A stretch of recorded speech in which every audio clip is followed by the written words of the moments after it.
There was once upon a time a queen to whom God had given no children.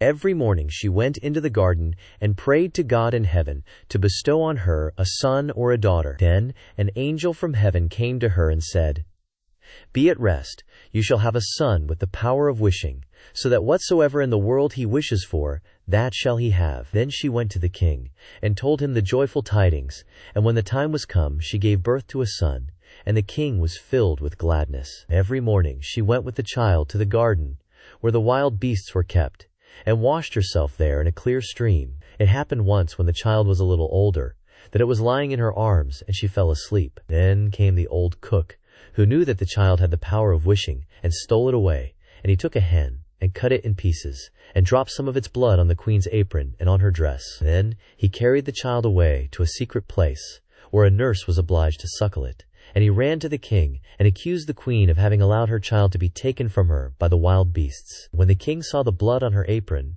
he believed this, fell into such a passion that he ordered a high tower to be built, in which neither sun nor moon could be seen, and had his wife put into it, and walled up. Here she was to stay for 7 years without meat or drink, and die of hunger. But God sent 2 angels from heaven, in the shape of white doves, which flew to her twice a day, and carried her food until the 7 years were over. The cook, however, thought to himself, "If the child has the power of wishing, and I am here, he might very easily get me into trouble."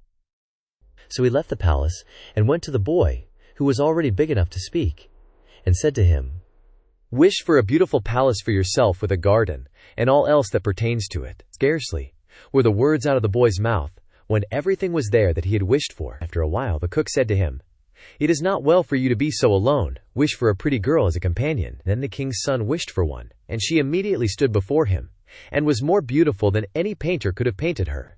The two played together, and loved each other with all their hearts, and the old cook went out hunting like a nobleman. The thought occurred to him, however, that the king's son might someday wish to be with his father, and thus bring him into great peril. So he went out and took the maiden aside, and said, "Tonight, when the boy is asleep, go to his bed, and plunge this knife into his heart, and bring me his heart and tongue, and if you do not do it, you shall lose your life." Thereupon he went away, and when he returned next day, she had not done it, and said, "Why should I shed the blood of an innocent boy who has never harmed anyone?" The cook once more said, "If you do not do it, it shall cost you your own life." When he had gone away, she had a little hind brought to her, and ordered her to be killed, and took her heart and tongue, and laid them on a plate. And when she saw the old man coming, she said to the boy, "Lie down in your bed, and draw the clothes over you." Then the wicked wretch came in and said, "Where are the boy's heart and tongue?" The girl reached the plate to him, but the king's son threw off the quilt, and said, "You old sinner, why did you want to kill me? Now will I pronounce thy sentence. You shall become a black poodle, and have a gold collar round your neck, and shall eat burning coals, till the flames burst forth from your throat." And when he had spoken these words, the old man was changed into a poodle dog, and had a gold collar round his neck, and the cooks were ordered to bring up some live coals, and these he ate, until the flames broke forth from his throat. The king's son remained there a short while longer, and he thought of his mother, and wondered if she were still alive. At length he said to the maiden, "I will go home to my own country. If you will go with me, I will provide for you." "Ah," she replied, "the way is so long, and what shall I do in a strange land where I am unknown?" As she did not seem quite willing, and as they could not be parted from each other, he wished that she might be changed into a beautiful pink, and took her with him. Then he went away to his own country, and the poodle had to run after him. He went to the tower in which his mother was confined, and as it was so high, he wished for a ladder which would reach up to the very top. Then he mounted up and looked inside, and cried, "Beloved mother, Lady Queen, are you still alive, or are you dead?" She answered, "I have just eaten, and am still satisfied," for she thought the angels were there. Said he, "I am your dear son, whom the wild beasts were said to have torn from your arms. But I am alive still, and will soon set you free." Then he descended again, and went to his father, and caused himself to be announced as a strange huntsman, and asked if he could offer him service. The king said yes, if he was skillful, and could get game for him, he should come to him. But that deer had never taken up their quarters in any part of the district or country. Then the huntsman promised to procure as much game for him as he could possibly use at the royal table. So he summoned all the huntsmen together, and bade them go out into the forest with him. And he went with them, and made them form a great circle, open at one end where he stationed himself, and began to wish. 200 deer and more came running inside the circle at once, and the huntsman shot them. Then they were all placed on 60 country carts, and driven home to the king, and for once he was able to deck his table with game, after having had none at all for years. Now the king felt great joy at this, and commanded that his entire household should eat with him next day, and made a great feast. When they were all assembled together, he said to the huntsman, "As you are so clever, you shall sit by me." He replied, "Lord King, your majesty must excuse me. I am a poor huntsman."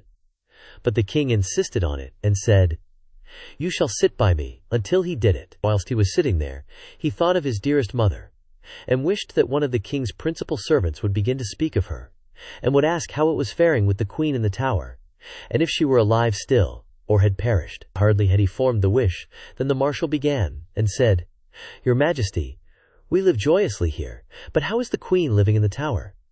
Is she still alive, or has she died?" But the king replied, "She let my dear son be torn to pieces by wild beasts. I will not have her named." Then the huntsman arose and said, "Gracious Lord Father, she is alive still, and I am her son, and I was not carried away by wild beasts, but by that wretch the old cook, who tore me from her arms when she was asleep, and sprinkled her apron with the blood of a chicken." Thereupon he took the dog with the golden collar and said, "That is the wretch," and caused live coals to be brought, and these the dog was compelled to devour before the sight of all, until flames burst forth from its throat. On this, the huntsman asked the king if he would like to see the dog in his true shape, and wished him back into the form of the cook, in which he stood immediately, with his white apron, and his knife by his side. When the king saw him, he fell into a passion, and ordered him to be cast into the deepest dungeon. Then the huntsman spoke further and said, "Father, will you see the maiden who brought me up so tenderly, and who was afterwards to murder me, but did not do it, though her own life depended on it?" The king replied, "Yes, I would like to see her." The son said, "Most gracious father, I will show her to you in the form of a beautiful flower." And he thrust his hand into his pocket, and brought forth the pink, and placed it on the royal table. And it was so beautiful that the king had never seen one to equal it. Then the son said, "Now will I show her to you in her own form," and wished that she might become a maiden. And she stood there looking so beautiful that no painter could have made her look more so. And the king sent 2 waiting maids and 2 attendants into the tower, to fetch the queen and bring her to the royal table. But when she was led in, she ate nothing, and said, "The gracious and merciful God who has supported me in the tower will soon set me free." She lived 3 days more, and then died happily. And when she was buried, the 2 white doves which had brought her food to the tower, and were angels of heaven, followed her body, and seated themselves on her grave. The aged king ordered the cook to be torn in 4 pieces, but grief consumed the king's own heart, and he soon died. His son married the beautiful maiden whom he had brought with him as a flower in his pocket, and whether they are still alive or not is known to God.